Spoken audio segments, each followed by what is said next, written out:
Our next speaker will be James Cochran, who will be presenting dysphagia following anterior cervical discectomy and fusion, a pearl diver analysis of incidence, risk factors, and interventions. Good afternoon, everybody. So this is dysphagia following anterior cervical discectomy and fusion, a pearl diver analysis of incidence, risk factors, and interventions, and thank you to the Department of Orthopedics. This was at Maimonides. This was a collaborative effort with their department as well. They provided access to the database. Nothing to disclose. A bit of the agenda for the talk.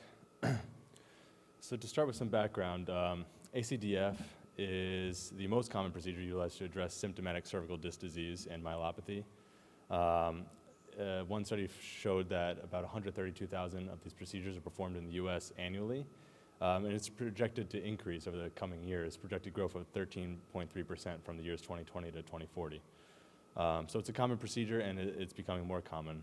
So the risks of this procedure should be made aware to the population undergoing it. Briefly, it's usually performed as a two-level fusion. It can be performed at multiple levels. Higher levels are considered more challenging. ACDF is performed via an anterolateral neck incision with dissection and retraction of the larynx medially and the carotid sheath structures laterally. It involves insertion of large retractors to expose the spinal column and perform instrumentation. The nerves that are encountered in the surgical field include sensory nerves, the recurrent laryngeal, the superior laryngeal, and the hypoglossal.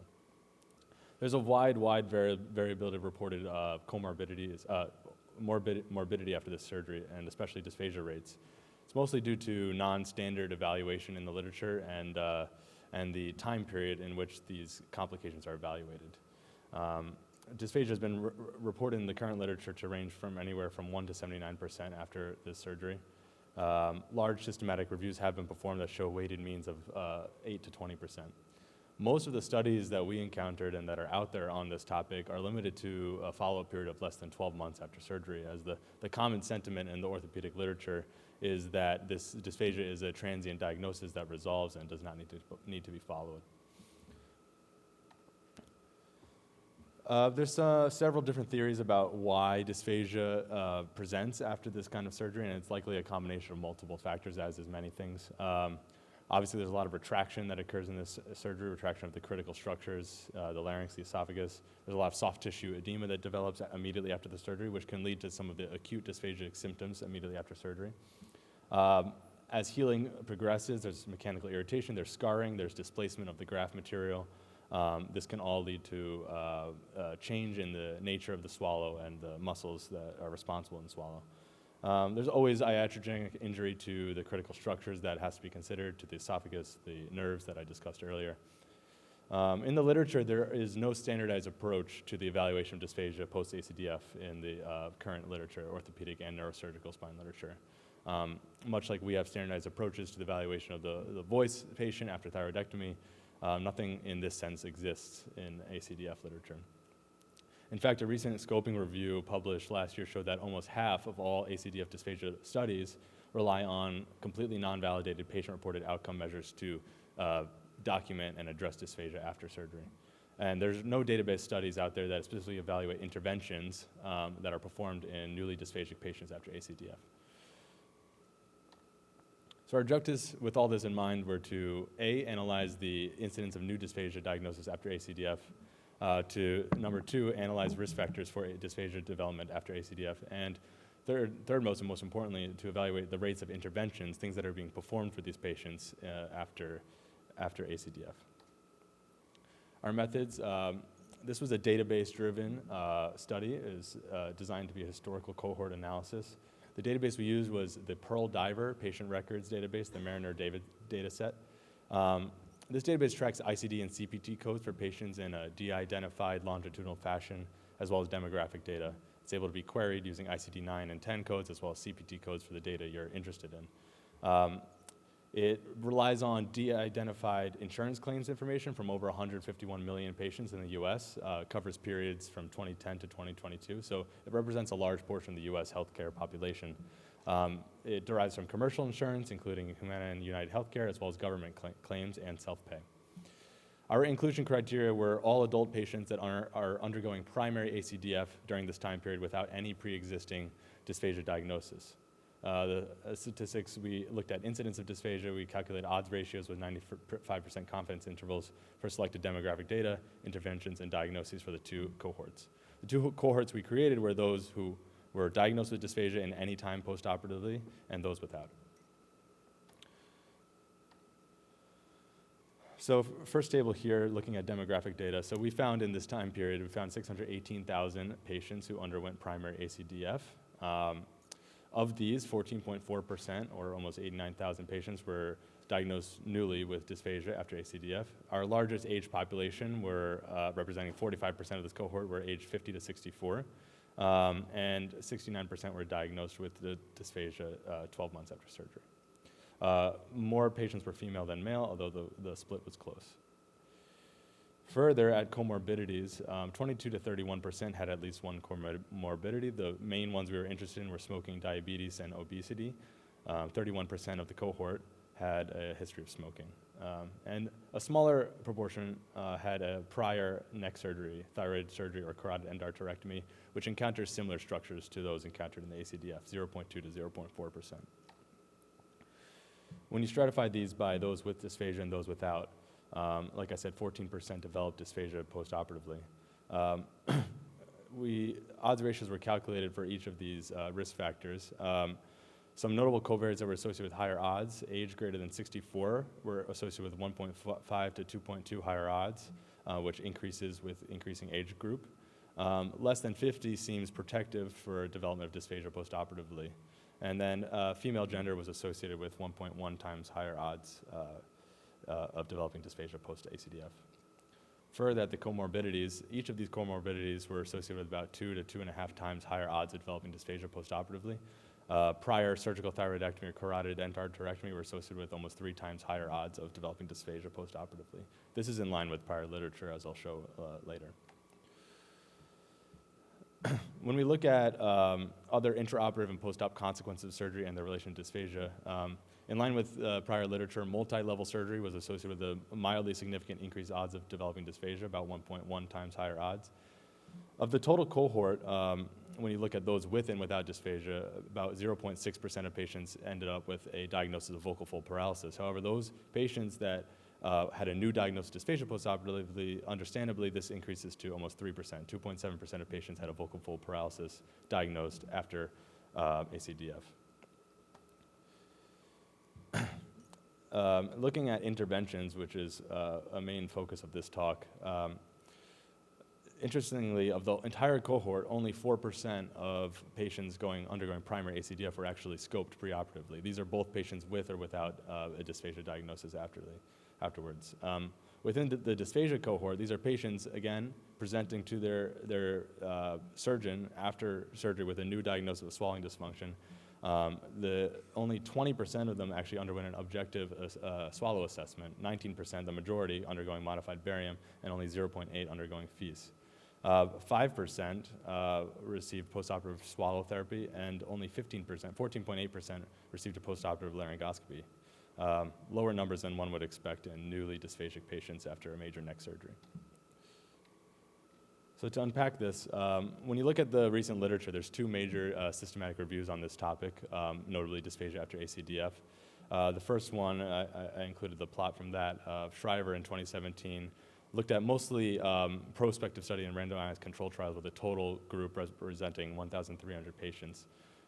They found an overall rate of 8.5% on pooled analysis of dysphagia after ACDF. The other study, figure 2 from Salamis in 2022, found a higher rate, 20%. They included a lot more papers with some retrospective studies.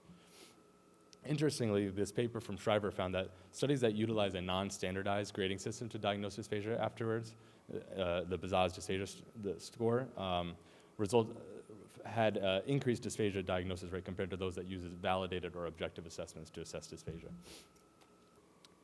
Also, studies with follow-up times less than 12 months also had reported higher rates of dysphagia than studies without. This is an example of that non-validated Bazaz scoring system. It is basically just a questionnaire that is handed out to patients. It's very popular in the orthopedic and neurosurgical literature. It just asks them to rate their swallowing difficulty from mild, moderate, and severe. And a lot of studies out there are based off of this. So our rate of vocal fold paralysis was 3% in those with dysphagia. This is also in line with the literature on this topic. Funtis in 2007, looking at 1,000 consecutive patients, found a 3.1% symptomatic vocal cord palsy rate. They described this as postoperative hoarseness or wet vocal quality, so symptomatic. They confirmed it all with laryngoscopy, and they reported that all of theirs resolved within 12 months postoperatively. Interestingly, from this study, only 60% were referred to ENT for follow-up after making this diagnosis, and of those referred to ENT, 16% had a persistent palsy despite clinical improvement in the vocal fold paralysis. We also looked at the interventions. As I noted before, a low amount of patients received laryngoscopy or objective assessment of swallow. 5% only received a swallow therapy, which is a potentially therapeutic intervention for dysphagia after this. There's some interesting topics on rates of referrals in this patient population. The study I quoted there from Haller in 2022 found that only 14% of patients presenting to their spine or spine surgeon after ACDF that received a dysphagia diagnosis, only 14% of them actually received dysphagia testing or an otolaryngology referral. Kaufman in 2022, a smaller study, 127 patients, but they found that only 66% of patients with post-op dysphagia were actually evaluated by subspecialists, including SLP, ENT, or GI, and only 33% of these referrals came from the spine surgeon who performed the surgery. There's strengths and limitations to this. This is a database study based on insurance claims. It's limited by the data that's input into it, which is subject to human error. This specific database is missing important clinical information, imaging, notably, and physical examination findings. And the univariate analysis introduces the potential for confounding variables in this. There is strength, though. This is the largest data set is published on this topic over the past 12 years. It represents about 30% of the US population from this database. So the conclusions that can be drawn from this are widely applicable. It is the first study to specifically look at rates of interventions performed in the post-ACDF dysphagic population. And what we found was a lower than expected rate of objective assessment of these patients afterwards. So to conclude, dysphagia is common after ACDF surgery. We found an incidence of 14%. There are certain risk factors that are significantly associated with increased odds of dysphagia after ACDF. 3% of patients with dysphagia after ACDF in our cohort were found to have a true vocal fold paralysis. And despite all this dysphagia diagnosis, there's a low rate of referrals for swallow evaluation. In light of all this, we recommend a multidisciplinary approach to, in collaboration with the spine literature, to raise awareness about the true incidence of dysphagia after this surgery and to move forwards with creating consensus on how to best work up and treat these patients postoperatively, much like we did with the thyroid literature a number of years back. Thank you very much.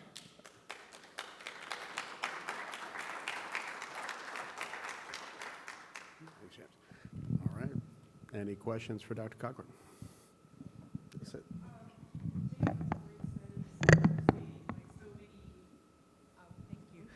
So many potential follow-ups to that, right? Do you all have a sense of the rates of litigation after ACDF surgery for people that have persistent dysphagia, vocal fold dysfunction, or things like that? I wish I had numbers. I don't. Okay. I mean, some of the head and neck surgeons here probably have more experience with that. No, it did not come up. Okay. Oh, one other follow-up question. Sorry about that. You mentioned in the two systematic reviews that you cited that the most common study within those systematic reviews were, I think you said prospective studies and then randomized control trials? One systematic review that is a little bit higher quality used only prospective and randomized control studies, whereas another one that reported a slightly higher dysphagia rate included a lot more studies, a lot retrospective in nature. Could you describe like what one of the randomized control studies was? Like what were the groups that were being compared? Like what were the Just curious about what the different interventions would be, because all those groups were having surgery, right? So what were the differences? What was the comparison between those two groups? I wonder. I don't think I know that. Okay. I don't, yeah. That's It's not- interesting. yeah. Mm-hmm. I'll follow up on that. Sounds good. Zoom too. Anybody? And, yeah, any questions from Zoom as well? James, so what's Yeah. your sense of how orthopedic surgeons or neurosurgical spine surgeons would embrace the results here? Do you think they would embrace some different approach to the preoperative workup, to the informed consent discussion? Like, what are your hopes for what sharing this type of data with those surgeons will lead to in terms of practice? Yeah, this was a collaborative effort. Dr. Afshin Razi from Downstate is a orthopedic surgeon, Maimonides, that commonly performs this surgery. He's on the paper, and I presented this at our multidisciplinary swallow conference at Maimonides with the orthopedics and neurosurgeons involved. And a lot of them were interested to learn that a lot of them, like I said, were under the expectation that this is they counsel their patients that this is a temporary symptom that goes away within a month from surgery. And that's really not the case. High rates are diagnosed more than a year after surgery, probably because patients aren't being referred to the right person to make that diagnosis until approaching a year after surgery. And so the response was pretty good. They accepted that. And there was a lot of focus on should all these patients be scoped by ENT pre-op to see if there's an existing paralysis or an existing weakness on one side, maybe guide the side that you're going to choose to operate on. And the conclusion was that I think it helps in terms of litigation to have that documentation ahead of time. Although there's mixed reviews. Some people feel that if you don't document it ahead of time and the patient never develops symptoms afterwards, then maybe they had a paralysis that goes undiagnosed. No harm, no foul, Yeah. right? So, yeah, there's a lot of good discussion about it. I don't know if I really clearly answered your question, but yeah, you guys in the back.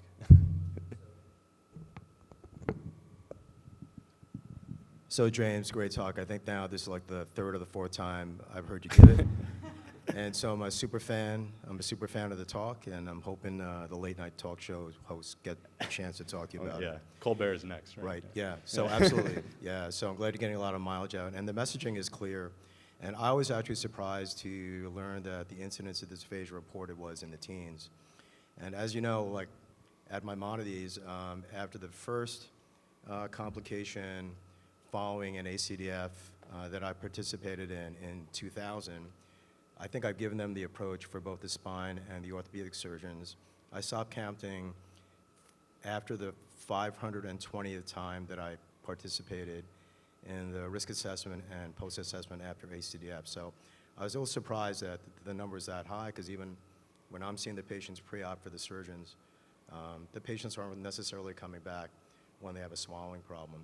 Mm-hmm. But I agree with you. We've been talking a lot about how to implement standardized risk assessments before and after the anterior approaches, and I think it's a worthwhile endeavor. And I think that maybe that's something that you're thinking about in the future.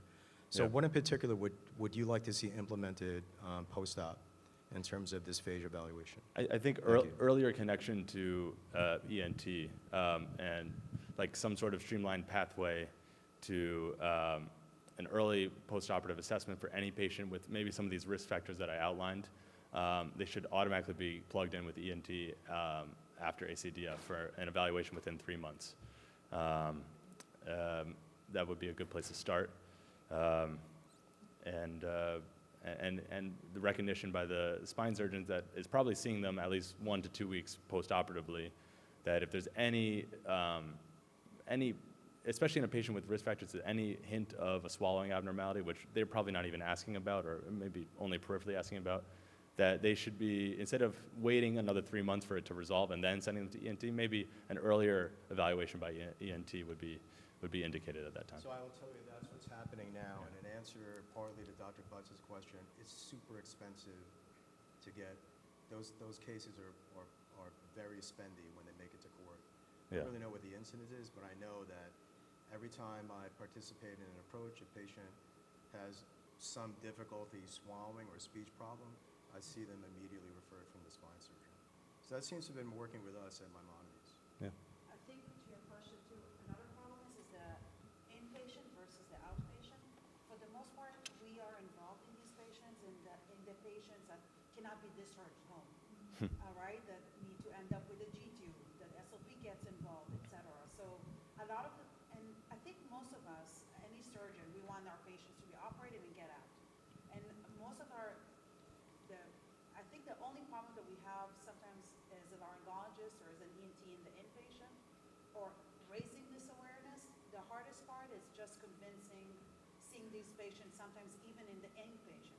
Because sometimes the spine surgeon will see it as a way, oh, well now you're gonna call SOP and she's gonna do modified, and this patient now is gonna be found with aspiration. We're gonna start a whole process that I didn't wanna even find. So yeah, so that's one part of the inpatient. I think later on, as James said, one, our goal with this is to raise awareness for this swallowing screening and treatment. And second, to use standard questionnaires or validated tools, not like the one, do you have swallowing problems or don't you have swallowing problems?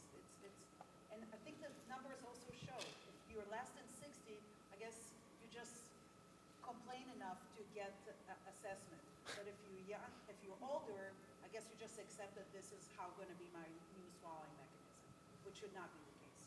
So I personally didn't realize the rate was so high, but also we were regularly, our orthopedics where I did residency regularly would keep these patients overnight, and we would always be called when there was any dysphagia. So this is a kind of question both to you, James, and to you, Victor, and Rahul. Feel free to chime in as a head and neck surgeon, but with doing the approaches to a lot of these, I'm assuming you're seeing them in the office ahead of time. Are you regularly scoping them just because of the medical legal climate and the high incidence? Yes, so the patients are being sent to me pre-op, and then I participate in the approach intra-op, and then I see them post-op if necessary. Because to me, this strikes as a big access to care issue because it delays getting somebody to the OR, having them see another specialist, which is probably what the orthopedist thinks. It's also time out of the patient's schedule. It can be expensive and challenging logistics-wise for the patient to attend an appointment. And some people, like we're fortunate in New York City, there's a ton of ENTs. Other places don't have that luxury. So, and compared to when we're doing thyroids, we have the patient in our office, we have a scope in our office. You know, we're kind of driving the show. No, I agree. I think that it's an intervention that'll be hard to sell to some of the spine surgeon, whether you're neurosurgery trained or orthopedic trained. Maybe the one that Right. have this, if someone has history of thyroid surgery, history of carotid surgery, maybe that's the patients that you want to make sure. Oh, absolutely. Those are the patients that I routinely see. So the re-ops are the ones that they ordinarily refer. But I'm seeing patients who are untreated that are pre-op for a new spine approach, and it just makes a lot of sense to me. And I think that, you know, if I'm going to help out, I'm going to insist that I see the patient pre-op. I hate to say it, but this is the world we live in. I mean, you know, All right, last question, yeah. Dr. Bork. Yeah, these are expensive cases to litigate. It's more of a comment. Excellent talk. Kudos on continuing in the footsteps from, you know, going back to serving the patients on the wards at Maimonides Hospital with the project entitled ENT Symptoms Run Rampant on the Wards with Dr. Ray Howard and Andrew Goldman. And Dr. Sundaram was also on the paper, and Dr. Bork was doing the surveys as a medical student, so. Excellent. That was a classic. That was a classic. This is a much more refined study. All right. Thank you, everybody. Good discussion, generation.